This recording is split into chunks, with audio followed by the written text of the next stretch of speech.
ustedes una vez más por la emisora 94.5 FM en su programa Guía Médica, conversatorio con especialistas. Hoy, como todos los jueves, pues vamos también a salir en vivo por Instagram en Fran Cardio y por Instagram de Guía Médica. También tenemos disponibles el número telefónico 0414-375-3783 para sus preguntas. Bueno, tomando en cuenta la salud, nosotros vamos a hablar de salud y el norte de este programa es tratar de, en palabras muy coloquiales, muy sencillas, orientar a la población sobre los diferentes tópicos de salud. No pretendo que este programa sea una consulta médica, ni mucho menos, pero sí se pueden hacer cualquier tipo de preguntas para aclarar cualquier duda de los radioescuchas y de los que están por Instagram. Hoy, como habíamos dicho en las publicidades, pues sabemos que el bastión fundamental para la salud, para la persona, es la salud. No existe ningún tesoro más importante en la vida que tener salud. Solamente lo sabemos cuando la perdemos. Lamentablemente nosotros no nos damos cuenta de lo importante que es la salud hasta que la perdemos. Ahora, en la salud tenemos, para mantener la salud, lo más importante es básicamente qué comemos, porque eso lo hacemos todos los días, nosotros comemos todos los días, y cómo nos movemos. Esas son las dos pilares fundamentales, qué comemos y qué tanto nos movemos. Vemos claramente que personas que tienen muy poca actividad física cada vez se van empeorando, y personas que comen muy mal pues cada vez van empeorando y van a tener más problemas de salud cada vez. Hoy traigo conmigo a la licenciada Verónica Martínez. Ella es licenciada en nutrición y dietética, especialista en nutrición clínica y es profesora de la Universidad de los Andes en el posgrado de nutrición clínica en el Hospital Universitario de los Andes, y da clase de nutrición a varios posgrados en Mérida, cosa que me satisface porque yo hice varios posgrados en Mérida y no me daban nutrición, y tampoco supe nada de nutrición cuando estaba en el pregrado. Entonces eso es excelente, que a los médicos de posgrado nuevos pues van a salir con algo de nutrición que es fundamental y que yo lo he aprendido en el pasar del tiempo y no justamente en mi formación como médico. Ella nos va a ayudar hoy a encaminarnos en este difícil camino que es comer bien. Entonces la licenciada Verónica, ella está ayudando también aquí en el Vigía. Ella viene previa cita los sábados a la clínica José Gregorio Hernández. Ella le dará ahorita su teléfono, su Instagram. Bienvenida, licenciada, muchísimas gracias por aceptar nuestra invitación aquí al programa Guía Médica. Y bueno, su mensaje principal, que es la nutrición, cómo está eso, qué ve usted en los pacientes del Vigía cuando nos tenemos aquí. Espacio publicitario. Buenas tardes, licenciada. Buenas tardes, doctor. Muchas gracias. Escuchando de verdad la por la música de invitación. Enlace Bueno, en estos 94.5 espacios FM. siempre considero La más importante deportiva. llegar a la población Desde a la través ciudad de la de radio. Vigía, En el en el día, estado las Mérida, personas escuchan mucho la radio. Eso Enlace me he dado cuenta. IRV Bueno, siempre 94.5 agradecida por su apoyo. MHz para Desde toda que Venezuela y el inicié la mundo. revista hace 2 años, www.enlace-irv.com.be. realmente uno ve aquí de todo. En el día ve muchos problemas metabólicos, personas con diabetes, personas con hipertensión, sobrepeso, obesidad. Eso también es muy frecuente. Y una de las cositas que vamos a tocar más adelante de eso es que ese peso que a veces tenemos de más está como enfocado a que tenemos más que todo es grasa, ¿sí? No, o sea, esa composición tenemos mal distribuido. exacto, o sea, podemos tener un peso de más pero en grasa, y es allí donde está el problema de la población vigiense. Y por más o menos un recordatorio que uno hace siempre con todos los pacientes, todo va como guiado o enfocado a que el consumo de carbohidratos acá en esta zona es muy frecuente, es muy alto, y sobre todo carbohidratos que no son como muy saludables. En este caso hablamos de los carbohidratos refinados, azúcares, refrescos. Eso es más que todo como un promedio de lo que come la población acá en esta zona del sur del lago, no solamente en el día, sino en La Bárbara, todo sobre el lago para el otro lado. Bueno, licenciada, para comenzar me gustaría que habláramos o que usted nos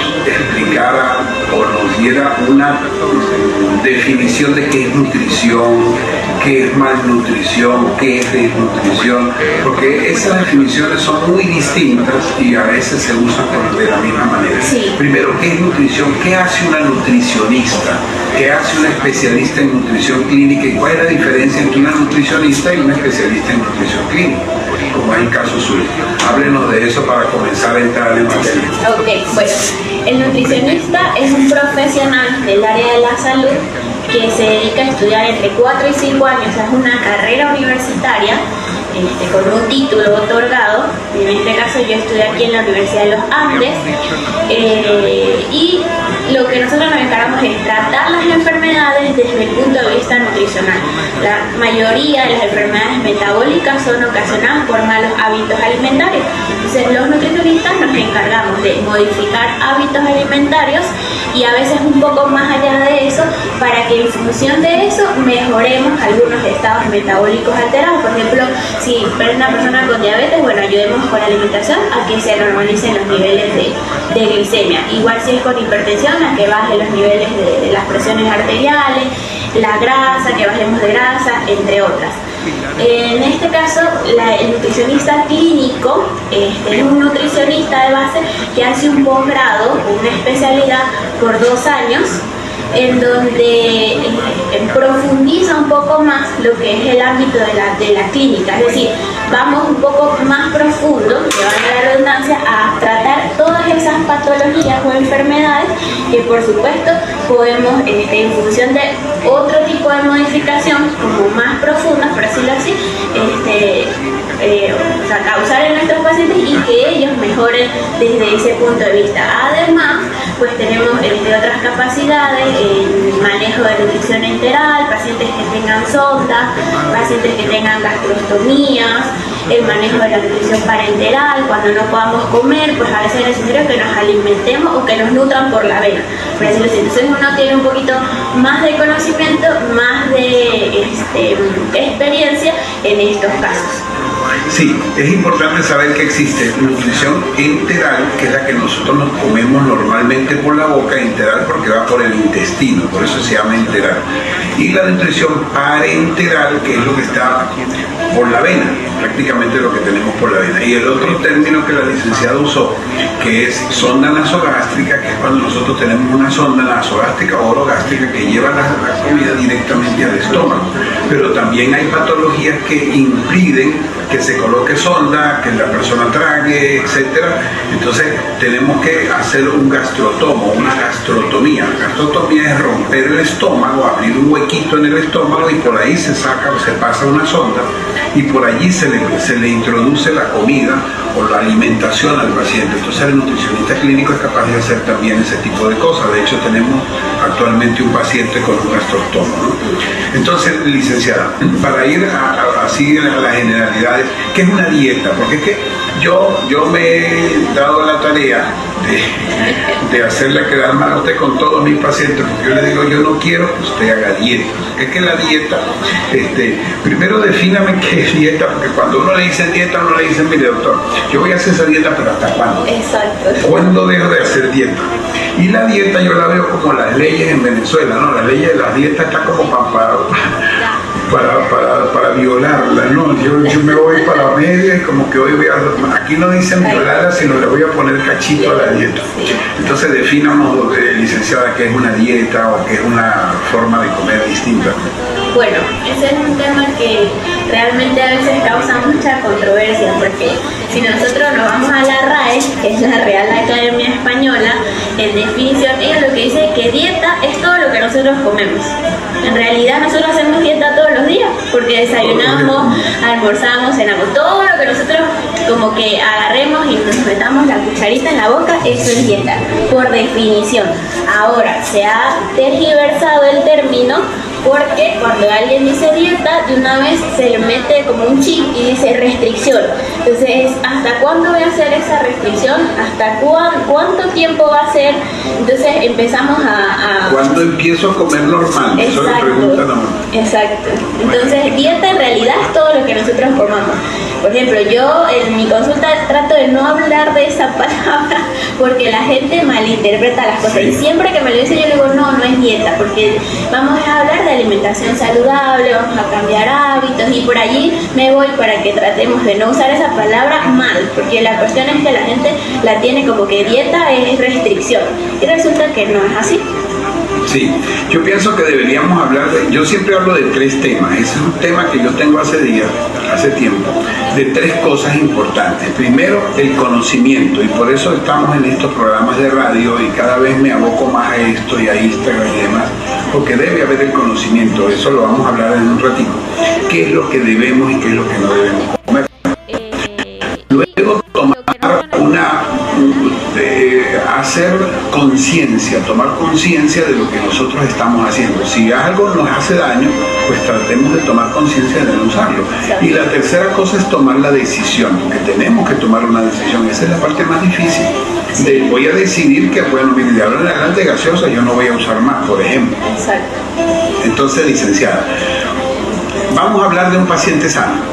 Vamos a hablar de un paciente relativamente sano, que tiene unos kilitos de más, que es lo que casi siempre nos llega a la consulta, y que tiene ese riesgo intrínseco por su forma de alimentarse, de tener algún tipo de patología que ya no estoy tan seguro de que todo sea hereditario, sino que nosotros heredamos como que es la forma de cocinar y la forma de comer. Entonces, en ese paciente y para todas esas personas que nos están escuchando, que en este momento se acaban de mirar la barriga, así como mi amigo Leín o como mi amigo el que está aquí, ya se me olvidó el nombre, todos nos miramos la barriga a ver cómo estamos, a ver si realmente vamos a encajar entre esos pacientes que entre comillas somos sanos. Además, pues tenemos otras capacidades en manejo de nutrición enteral, pacientes que tengan sonda, pacientes que tengan gastrostomías, el manejo de la nutrición parenteral, cuando no podamos comer, pues a veces es necesario que nos alimentemos o que nos nutran por la vena, por decirlo así. Entonces uno tiene un poquito más de conocimiento, más de experiencia en estos casos. Sí, es importante saber que existe nutrición enteral, que es la que nosotros nos comemos normalmente por la boca, enteral porque va por el intestino, por eso se llama enteral. Y la nutrición parenteral, que es lo que está por la vena, prácticamente lo que tenemos por la vena. Y el otro término que la licenciada usó, que es sonda nasogástrica, que es cuando nosotros tenemos una sonda nasogástrica o orogástrica que lleva la comida directamente al estómago. Pero también hay patologías de peso, que no sabemos qué es lo que son, que realmente no es, etcétera. Que serían vitaminas y minerales. Si yo como de esto equilibrado, realmente estoy nutriendo. Entonces solamente me estaría alimentando por ahí. Y esa es una de las fallas que tenemos, algunos en muchas comidas, otros en pocas, otras muy de vez en cuando. Y ahí es donde, bueno, si fallamos mucho nutriéndonos realmente, entonces vamos a tener más sobrepeso en grasita, en este tipo de entonces ahí entra, y disculpe antes que terminemos con la idea de la pregunta, lo que llaman calorías vacías. Sí, exactamente. Entonces realmente nos estamos alimentando, pero de calorías vacías. Entonces, por decir algo, nos desayunamos unas empanadas con refresco, una malta, entonces son calorías que estamos adquiriendo, pero están vacías, porque esas grasas de grasa, exacto, no nos nutren. Realmente no tenemos una buena cantidad de proteínas, una buena cantidad de carbohidratos, o sea, aceptable, una buena cantidad de grasas buenas, porque estoy comiendo grasas de fritura, pero ¿de qué, o sea, qué origen es esa fritura? No lo sabemos. Y aparte de eso me estoy tomando una malta que son puros azúcar. Entonces son calorías vacías, como usted bien lo dijo. Y todo eso el cuerpo lo interpreta que lo va a guardar. El cuerpo no dice, no, esto no lo necesito, vamos a desecharlo. No, el cuerpo es sabio, el cuerpo dice, por algo se lo está comiendo, pues vamos a guardarlo. Ahí está, vamos a ver qué vamos a hacer. Vamos a guardarlo porque no sabemos para cuándo nos hace falta y lamentablemente estamos comiendo muchísimo. Sí, y no nos movemos, que es el otro pilar del que usted habló la semana pasada, que eso es muy importante. Entonces, luego de eso, cuando realmente identificamos, por ejemplo, si el señor se está alimentando y es que no se está nutriendo, entonces nos vamos como a darle ciertas recomendaciones. A mí me gusta utilizar el plato saludable, que básicamente es una imagen de un plato ilustrativo que uno enseña en la consulta, donde equilibramos más o menos que si nos imaginamos un plato redondo, lo dividimos a la mitad y quedaría una parte grande y la otra a la mitad, si la dividimos en dos, quedarían 2/4 partes, ¿no? Entonces siempre la mitad del plato debería verse lleno de colores a expensas de vegetales. Piensa en ensaladas crudas, si no nos gusta ensaladas crudas, pues vamos a comer vegetales al vapor, vegetales salteados, pero que tengan color. El garantizar que un plato tenga color quiere decir que está variado y que nos estamos nutriendo. Y la otra parte de nuestro plato, hablaríamos de una mitad, o sea, una cuarta parte, tendríamos que tener una parte de proteínas, bien, de origen animal, y aparte de eso, algo de carbohidratos, pero de tipo complejo. Creo que más adelante podemos profundizar un poquito más en eso, que sean altos en fibra, de ser posible integrales, o tubérculos, o carbohidratos naturales, como les llamo yo, que nos aportan más beneficios. Eso así en criollito, por ejemplo, ¿qué? Vamos a dar un ejemplo de un almuerzo, ¿sí?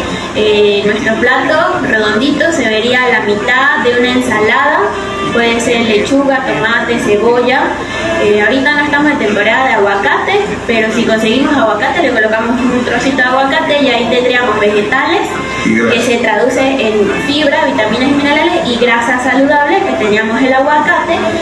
Puede ser un trozo de carne, que eso es lo más común aquí en el Vigía, la gente consume mucha carne de res, y medio pico de plátano, o medio plátano.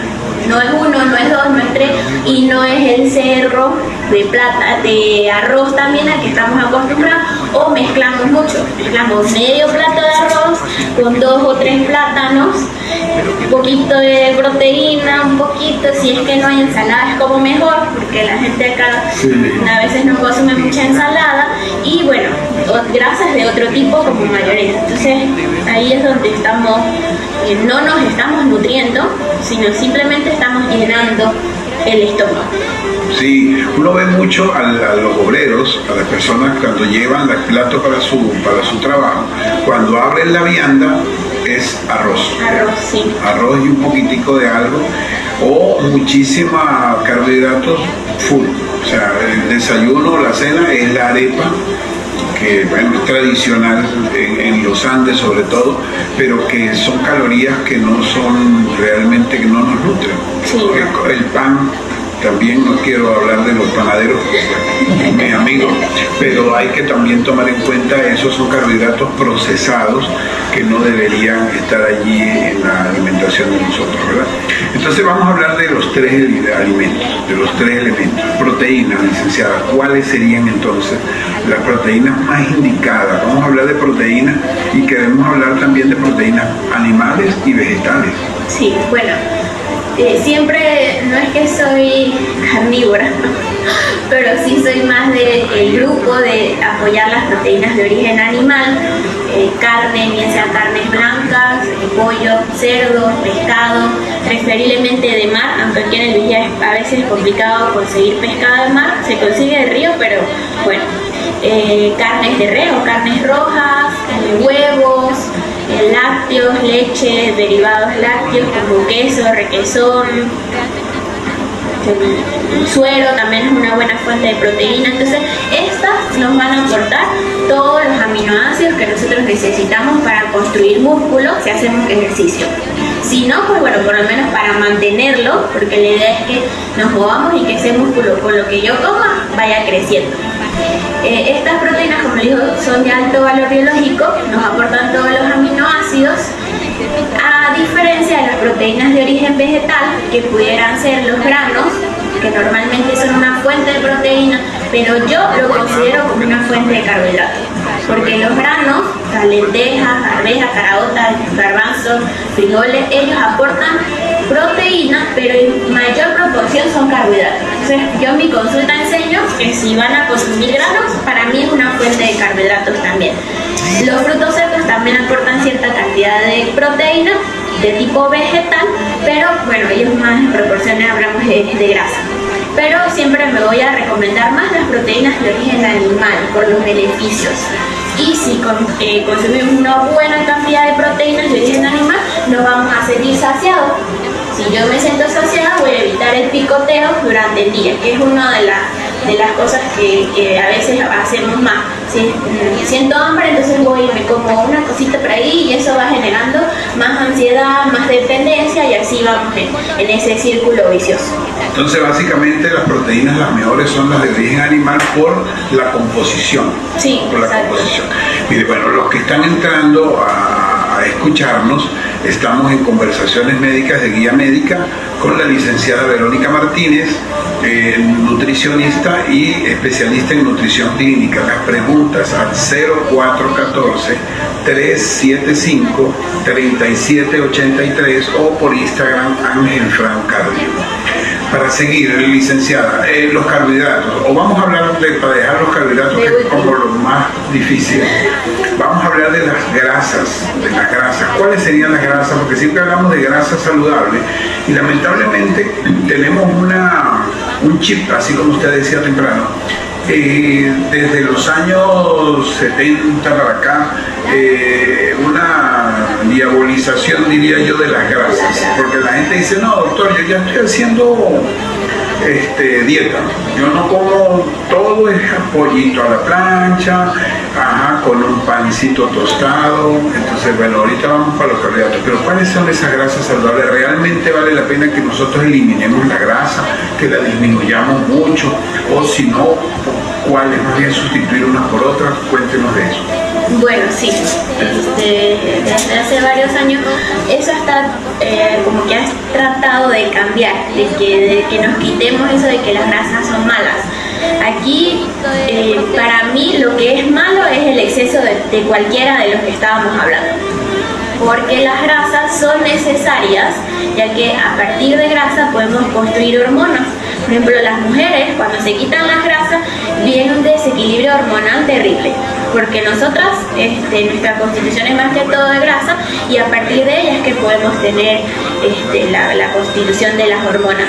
También el cerebro es una fuente, está constituido por una mayor parte de grasa, entonces tenemos que consumir así, hay que incluirlas. Y el cerebro come grasa, ¿no? La gente estaba acostumbrada a decir que el cerebro come glucosa, no, el cerebro le tiene mucho miedo a la glucosa y el cerebro come grasa. ¿Y qué son hormonas? Pues hormonas son una serie de sustancias que tenemos en el organismo que nos ayuda a metabolizar, a hacer cambios de una cosa a otra, a producir ciertas, por ejemplo, ¿qué es una hormona? Que la gente mucho conoce las hormonas tiroideas, que yo tengo problemas tiroideos. Bueno, si no come colesterol, si no come grasa, no tiene hormona tiroidea. Las otras hormonas que conocemos mucho, las mujeres, las hormonas sexuales femeninas. Si no hay hormonas, si no hay grasa, no hay hormonas sexuales femeninas. El hombre le tiene un terrible miedo a no tener testosterona. Tienen tanto los hombres como las mujeres, pero los hombres lo tienen más. Entonces esa es la grasa de la que habla la licenciada. Entonces háblenos de esas grasas, pues. Sí, bueno, entonces hablando de las grasas, siempre se recomienda ahora mucho el tema de grasas saludables, ¿no? Entonces, para que sepamos, las grasas saludables están los aceites extra vírgenes, entre los que encontramos el aceite de oliva. También últimamente estamos hablando mucho del aceite de coco, podemos dejar un poquito ese más al final para hablar más profundo de él. El aguacate, que tiene un ácido graso igualito al del aceite de oliva. Entonces el aceite de oliva para nosotros a veces puede ser costoso porque lo traen mayormente importado, pero el aguacate es algo que inclusive a veces tenemos la mata en el patio de la casa. Es más fácil de conseguir. Es más fácil de conseguirlo, sí. También se está extrayendo aceite de aguacate Difícil de conseguir, pero sí se consigue por aquí. Sí. Y otra de las grasas que también podemos incluir es mantequilla, pero hay que saber diferenciar entre mantequilla y margarina. Siempre le digo, mantequilla es lo que sea de origen animal.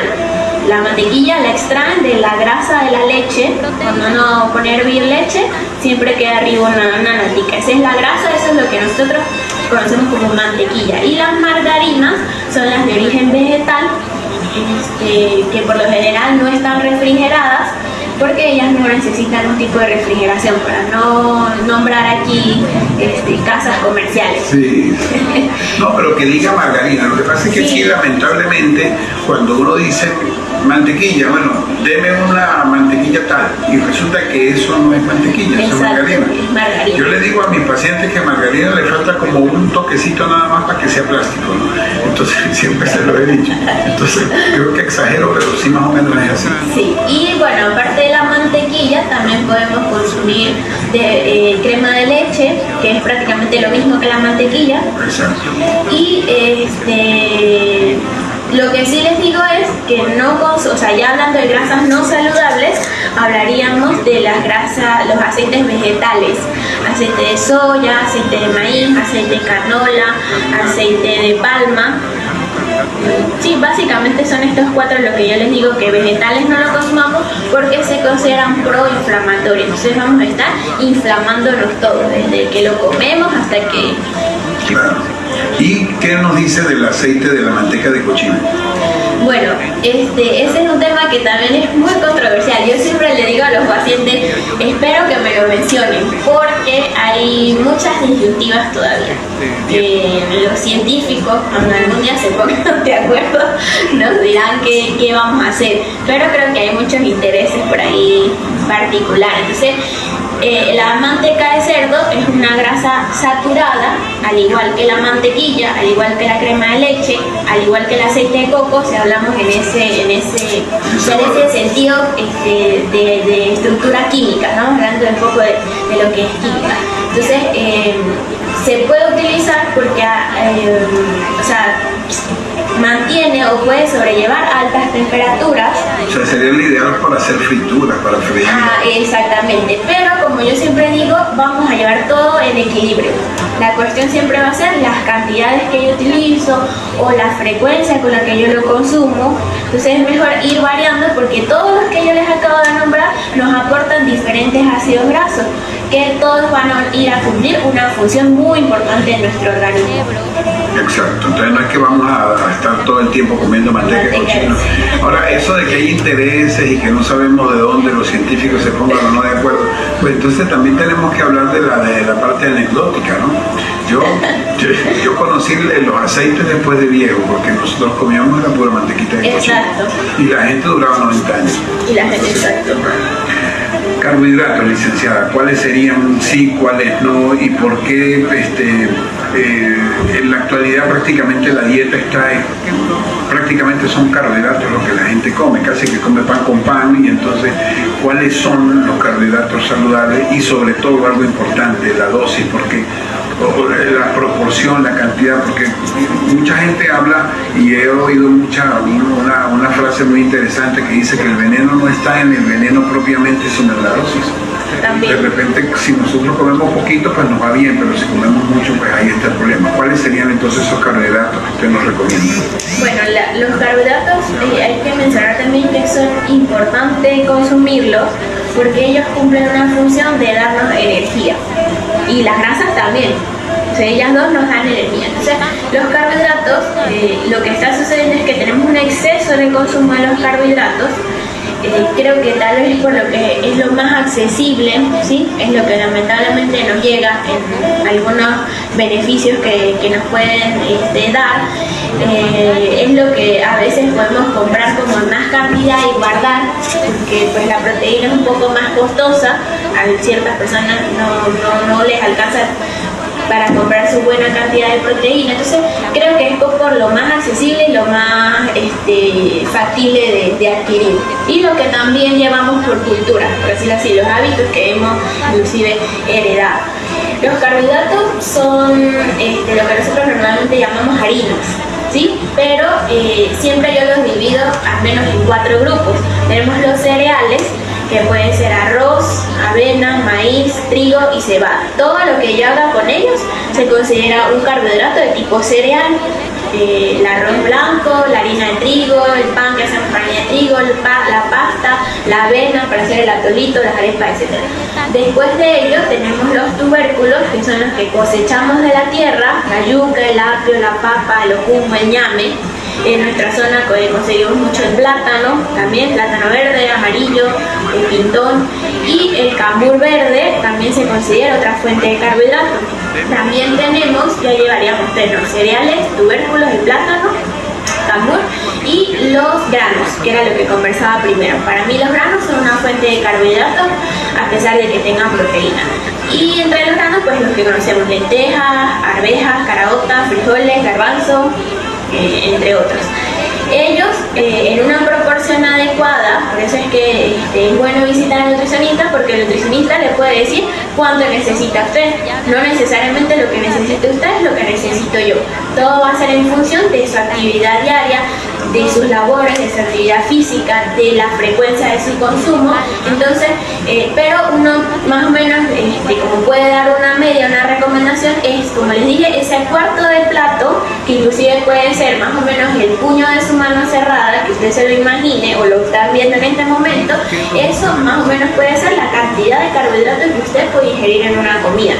Ahora, también depende de la calidad. No es lo mismo que yo me coma un carbohidrato refinado, un cereal refinado como arroz blanco, a que yo me coma una papa sancochada, un pedazo de yuca, un pedazo de ñame, de ocumo o de plátano. El carbohidrato primero, que sería el arroz refinado, lo único que aporta es almidón, que cuando yo me lo coma, que está en el intestino, en nuestro intestino, se va a absorber como azúcar, se va a transformar en azúcar. Entonces, cuando escuchamos por ahí que el almidón, el arroz le sube el azúcar, es porque es totalmente cierto. En cambio, si yo me como un carbohidrato complejo o integral, por decir, el arroz integral o una papa que yo sancocho, me la como así como unas papas rústicas, con concha preferiblemente, tiene fibra. Al tener fibra, retrasa esa absorción del almidón y no va a convertirse tan rápido en mi organismo en azúcar, como si yo me comiera un arroz blanco, un pan blanco, una pasta blanca, una arepa de trigo blanco, etc. Entonces siempre se recomienda más que sean carbohidratos complejos o integrales, preferiblemente. Recuerden que estamos hablando de un paciente, de una persona sana, ¿no? Hasta ahora vamos con una persona totalmente sana, o entre comillas sana, que quiere saber qué comer. Porque la pregunta de las 10.000 lochas, digo yo en la consulta, es que cuando uno le dice a un paciente, mire, trate de bajarle o disminuir, si es posible eliminar el pan, las tortas, las galletas, los productos de panadería, sobre todo los productos esos de panadería, de pastelería, ¿verdad? Que son totalmente refinados. Entonces, así de manera muy clara, así muy sencilla, ¿cuál es la diferencia entre esos carbohidratos refinados, procesados, ultraprocesados y los que no lo son, y por qué por qué son más saludables unos que otros? Me faltó también decir en los carbohidratos el azúcar. El azúcar por sí solita y todo lo que compete azúcar. A veces creemos, no, esto no tiene azúcar, pero si le leo por detrás dice jarabe de fructosa, jarabe de maíz. Entonces son otros nombres del azúcar que realmente no nos hacen tampoco, no son saludables. Son peores, tal vez. Sí, exacto. Entonces, bueno, volviendo a la pregunta que usted me hizo, hablando de los que son refinados, ¿sí? Y ultraprocesados, como los productos de panadería, de pastelería, mejor dicho, de bollería, estos son netamente una fuente de almidón, ¿sí? Imagínense que el almidón es como un tren y cada vagón es un azúcar. O sea, si yo uno un tren de 1000 vagones, cada vagoncito es un azúcar. Todo eso es un almidón. Cuando yo me como este carbohidrato refinado o procesado, se va a llega al intestino y se absorbe todo el vagón completo. Todo. No hay nada que lo pare, nada. Entonces me absorbí todo el almidón. En cambio, si yo me como otro carbohidrato complejo, de mejor calidad nutricional, vamos a llamarlo así, este otro, por ejemplo, una papa, que yo sancocho una papa para el almuerzo, también es un vagón, ¿verdad? O sea, con muchas glucosas, es decir, un almidón, pero va a tener fibra de la concha, o ciertamente algo tiene fibra. Entonces esa fibra lo que hace es como atrapar vagones para que no se absorban todo. Entonces no se va a absorber el tren completo, sino se va a absorber una parte. Y aparte, esa fibra me va a hacer que yo vaya al baño más regular, porque me regula las evacuaciones y me aporta vitaminas y minerales, cosa diferente que no me está aportando el otro refinado. Entonces ahí vamos a lo mismo, con el arroz blanco me estoy alimentando, pero con la papa me estoy nutriendo. Esa es la gran diferencia. Esa es la gran diferencia. Ok, entonces fíjense, es interesante eso. Y entonces ahí también viene el tema de los jugos de frutas y las frutas. Sí, ahí también entran ellos. Más o menos es casi lo mismo. Sí. El jugo de fruta es cuando usted se come la fruta, viene viene el vagón ese con algo de fibra que permite que no se absorba toda esa fructosa, que se llama así el azúcar de la fruta. Mientras que cuando usted ya hace el jugo, pues entonces lo que hace es que le quita esa protección de fibra de encima, sobre todo en ciertas frutas, por ejemplo, como la manzana, la naranja, por ejemplo, sí, que usted deja toda la fibra, o cuando usted rompe esa fibra en una licuadora. También. Entonces, al romper la fibra, entonces ahí sí se va a absorber toda esa fructosa, y se sabe también que la fructosa va directo a hacer grasa en el hígado, porque eso no se metaboliza de otra manera, de otra forma, ¿no? Sí. Entonces es importante. Entonces, bueno, ya eso sería entonces la alimentación o la nutrición de un paciente, de una persona normal, saludable, sana, que tenga sus tres, por lo menos sus tres grupos alimentarios, ¿verdad? Eso es importante. Ahora, ya que sabemos qué comer, más o menos qué comer, porque cuando uno le dice a un paciente, se me fue la idea, de que no debe comer tal y tal, y entonces, como están acostumbrados a comer arroz, bueno, aquí el que no come arroz, yo creo que las 3 comidas arroz, está acostumbrado a comer pan, la arepa por lo menos 2 veces al día, y los panes, y cada vez que pasa por una panadería y se puede comer un pancito, así sea una piñita, que son los más baratos, se la come. Entonces, cuando a uno le dice no coma nada de eso, dice, doctor, entonces, ¿qué como? Entonces, bueno, ahí está, la licenciada ya nos dio todas las pautas, podemos cambiar por vegetales, ¿verdad? Podemos cambiar por carbohidratos también, pero que sean complejos, tipo papa, ya nos dio el plátano, el cambur, el topocho, no sé si también tiene que ver, ¿verdad? Entonces, todas esas cosas se pueden hacer, pero no en cantidades industriales, no comerse 6 plátanos como cuando yo me pongo a comer tostones, ¿no? A mí me encanta, y cuando me doy cuenta ya llevo 2 plátanos. Bueno, eso pasa y no es tan difícil de entender esa situación. Y la otra, bien interesante, es lo de los jugos, porque muchas veces nos preguntan N veces qué hacer, por qué. Entonces, así de manera muy... Todo esto va para la salud, para nuestra salud. ¿Verdad? Así mismo existe el peso y la composición corporal.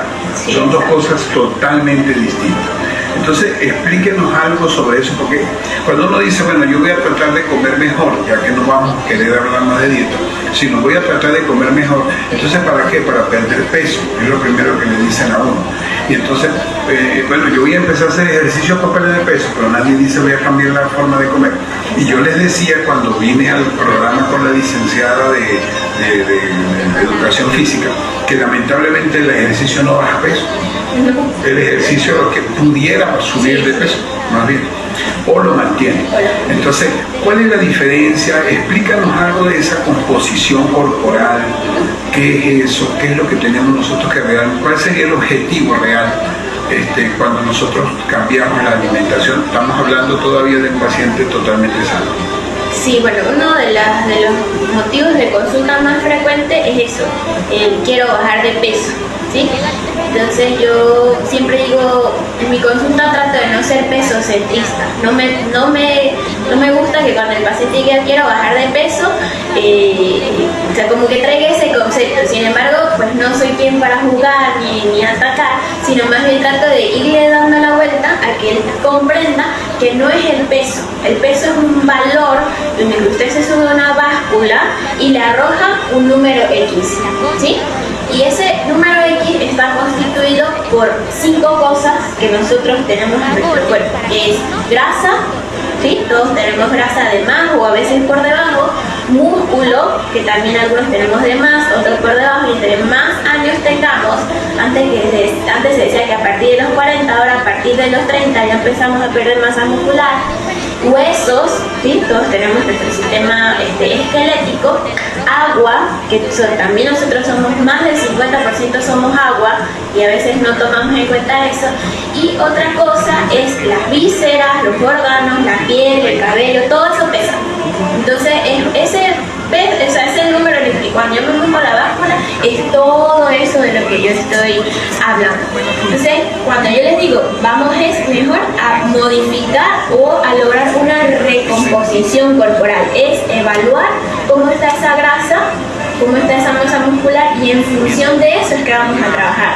Vamos a bajar la grasa, por decir algo, y vamos a aumentar la masa muscular, porque el peso es algo que está muy estigmatizado. Cuando vemos a una persona con sobrepeso o obesidad, lo estigmatizamos y creemos que él está enfermo, y resulta que no sabemos en realidad qué es lo que está pasando y por qué esa persona tiene ese sobrepeso o esa obesidad, y creemos que alguien porque está delgado, porque lo vemos delgado y esbelto, está saludable, y a veces no es así.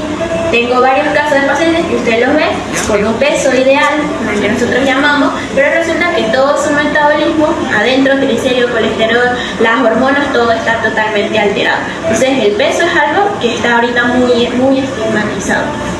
Ok, entonces en ese paciente que llega con peso ideal o con sobrepeso, ¿cuáles serían las medidas o cuáles serían los métodos más importantes como para saber si está bien? Nosotros hablamos siempre de índice de masa corporal entre los médicos, y a algunos les decimos a los pacientes, díganos qué es eso, y saber que ahora pues eso no está muy aceptado. Entonces, ¿cuál es la otra forma de evaluar?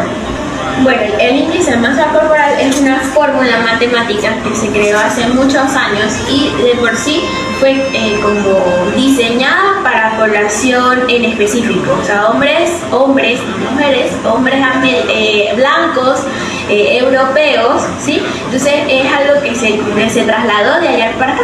¿Qué es? Es la relación entre lo que nosotros pesamos en kilogramos con lo que nosotros medimos. O sea, es una división. Y eso se compara con una serie de parámetros, como un promedio a nivel mundial, y así yo sé, por ejemplo, que estoy en normopeso, en sobrepeso, obesidad tipo 1, 2, 3, 4, o por debajo de mi peso, pero es la cosa con respecto a quién, ¿sí? Porque todos somos diferentes. Entonces no es lo mismo la población venezolana a los americanos, a los europeos, a los asiáticos, inclusive los asiáticos van más allá porque ellos tienen otros valores de índice de masa corporal, a diferencia de nosotros que sí utilizamos los mismos que todo lo que es el continente americano, europeo, y los asiáticos sí son los únicos que tienen valores diferentes. Entonces esa relación, ese peso, si yo nada más tomo peso y talla, yo no veo si mi paciente tiene más grasa o tiene más masa muscular. Si resulta que tengo un paciente donde le hice esta relación y le arrojó un valor de 27, que nosotros ya la consideramos como sobrepeso, pero él hace ejercicio, es una persona activa físicamente, guarda, o sea, mantiene una alimentación, una nutrición adecuada, tiene un buen descanso, no tiene tanto tiempo frente a pantallas, porque yo voy a decir que él está en sobrepeso. Entonces tengo que ver esa composición para saber cómo está todo sus otras reservas, ¿sí? Entonces nosotros, bueno, los nutricionistas generalmente hacemos lo que más accesible tenemos son los pliegues. Según los distintos métodos que existen, con un instrumento adecuado yo tomo pliegues y allí se introducen en unas fórmulas y de esa forma conozco cuánto porcentaje de grasa tengo, cuánta masa muscular tengo. Existen otros equipos más avanzados como es la bioimpedancia, que sería uno de los más indicados, inclusive otros más costosos como la tomografía, el DEXA, que se deberían utilizar por lo menos de rutina en nuestras consultas, pero lo más accesible es la antropometría con pliegues. Eso es medir los pliegues corporales, ¿no? El del abdomen, hasta la parte de atrás, donde está el bíceps, donde está el tríceps, y entonces ahí se saca como una fórmula, sí. ¿no? Y entonces ahí nos dice cómo está la composición corporal. Exacto. Porque podemos decir, de lo que usted me dice, se desprende que una persona pudiera estar gordito, así, rellenito, porque tampoco uno obeso, pues siempre va a tener el problema, ¿no? Sí, pero sí. puede estar así rellenito y puede ser saludable. Sí. Por supuesto, hablando de rellenitos también que tienen sobrepeso y mucha masa grasa. Y etc. flaquitos que tienen mucha grasa. Y también tenemos el flaquito, que también es, yo les llamo a ellos flacos obesos o flacos gordos, porque son unos flaquitos que parece que se tragaron una pelota, ¿no? La lombriz que se traga una pelota. Sí. Porque son flaquitos de todo, ¿verdad? Pero tienen la barriguita. También. Y esas personas, cuando le hacen tal vez ese tipo de medidas, tienen mucha grasa, y si se hacen un ultrasonido abdominal van a tener grasa en el hígado. Entonces son flacos que están enfermos. Sí. Entonces eso depende de esa composición corporal, ¿verdad? Entonces, en nutrición, ¿qué hacer para ese tipo de pacientes? Lo primero, concientizarlos, me imagino, y la alimentación, ¿cómo sería en ese caso? Sí, bueno, en ese caso hay que evaluar bien, ¿sí?, cómo es la composición, cuáles serían nuestras metas, establecerlas para saber si vamos a bajar grasa, vamos a aumentar masa muscular, hasta qué punto, en función tanto de la edad, del género, que todos tenemos reservas diferentes. Las mujeres siempre vamos a tener un poco más de grasa porque eso es normal y es fisiológico en nosotras. No pasa lo mismo con los hombres. En este caso los hombres siempre se busca que tengan una masa muscular mayor porque esa es la fisiología de ustedes. Y en base a eso nos planteamos una dietoterapia, como lo llamamos nosotros así, que es nada más el tratamiento a partir de la alimentación. Luego de eso sacamos lo que serían las raciones, las porciones, y se le explica, se le da el plan al paciente, siempre basando en lo que hablábamos un poco anterior, de que tenga una proporción equilibrada, que tenga proteínas, que tenga grasas, que tenga carbohidratos, en función también de la actividad que realiza. Los deportistas de alto rendimiento siempre tienen un requerimiento diferente, y a ellos se les puede dar más carbohidratos que una persona sedentaria. Ellos necesitan un poco más de carbohidratos. Entonces todos nosotros siempre evaluamos desde ese punto de vista, y a partir de eso elaboramos las recomendaciones siempre lo más individualizadas posible. Perfecto. Pues mire, licenciada, vamos a hacer un corte, y al regresar vamos a hablar un poquito de ese tipo de personas, ¿no? Que quieren bajar de peso y que quieren mejorar su masa corporal. ¿Qué otros factores también determinan que eso pase? Porque no es solamente la dieta, puede ser que se ciña la dieta, pero haga falta otras cosas. Bueno, al regreso seguimos con la licenciada Verónica. Recuerden los números 0414-375-3783. Enlace 99.5. Nosotros ya la consideramos como sobrepeso. Pero él hace ejercicio, es una persona activa físicamente, guarda, o sea, mantiene una alimentación, una nutrición adecuada, tiene un buen descanso, no tiene tanto tiempo frente a pantallas. Porque yo voy a decir que él está en sobrepeso? Entonces tengo que ver esa composición para saber cómo está todo sus otras reservas, ¿sí? Entonces nosotros, bueno, los nutricionistas por lo generalmente hacemos lo que más accesible tenemos son los pliegues.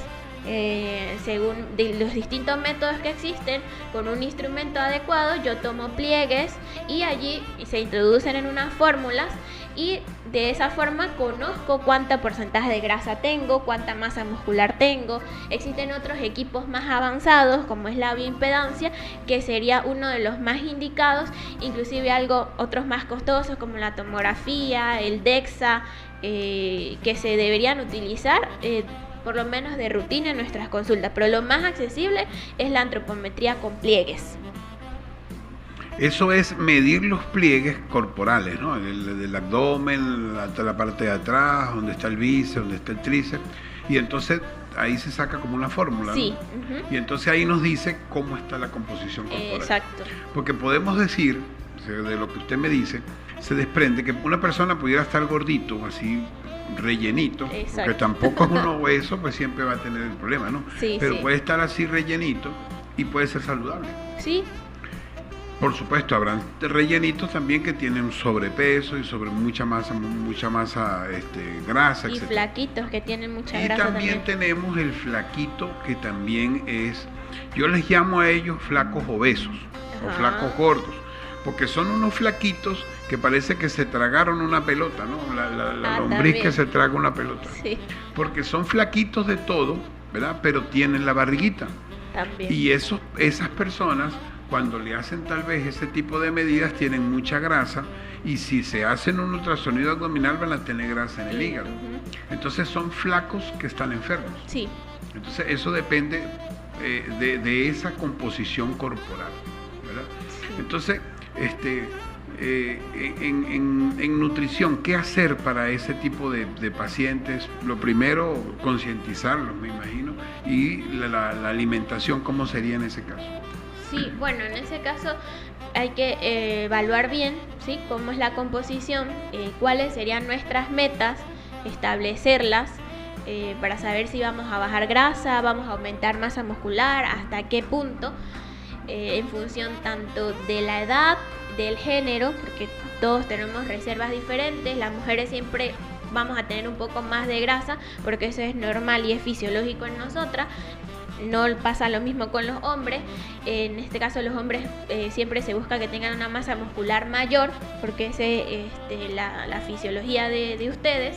Y en base a eso nos planteamos una dietoterapia, como lo llamamos nosotros así, que es nada más el tratamiento a partir de la alimentación. Luego de eso sacamos lo que serían las raciones, las porciones, y se le explica, se le da el plan al paciente, siempre basando en lo que hablábamos un poco anterior, de que tenga una proporción equilibrada, que tenga proteínas, que tenga grasas, que tenga carbohidratos, en función también de la actividad que realiza. Los deportistas de alto rendimiento siempre tienen un requerimiento diferente y a ellos se les puede dar más carbohidratos que una persona sedentaria. Ellos necesitan un poco más de carbohidratos. Entonces todos nosotros siempre evaluamos desde ese punto de vista y a partir de eso elaboramos las recomendaciones siempre lo más individualizadas posible. Perfecto. Pues mire, licenciada, vamos a hacer un corte y al regresar vamos a hablar un poquito de ese tipo de personas, ¿no? Que quieren bajar de peso y que quieren mejorar su masa corporal. ¿Qué otros factores también determinan que eso pase? Porque no es solamente la dieta, puede ser que se ciña la dieta, pero haga falta otras cosas. Okay. Bueno, al regreso seguimos con la licenciada Verónica. Recuerden los números 0414-375-3783. Enlace 94.5 es la FM más deportiva. Aquí está la hora. Las 4:48.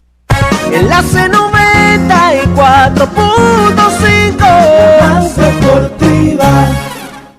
Aumenta la emoción en la Liga Fútbol 2 y el sentimiento por los colores auriverde. Domingo 5 de mayo se juega la 8ª jornada de la Liga Fútbol 2. el Vigía Fútbol Club visita la ciudad de las 7 Colinas para enfrentar a Trujillanos Fútbol Club. Y Enlace RB 94.5 FM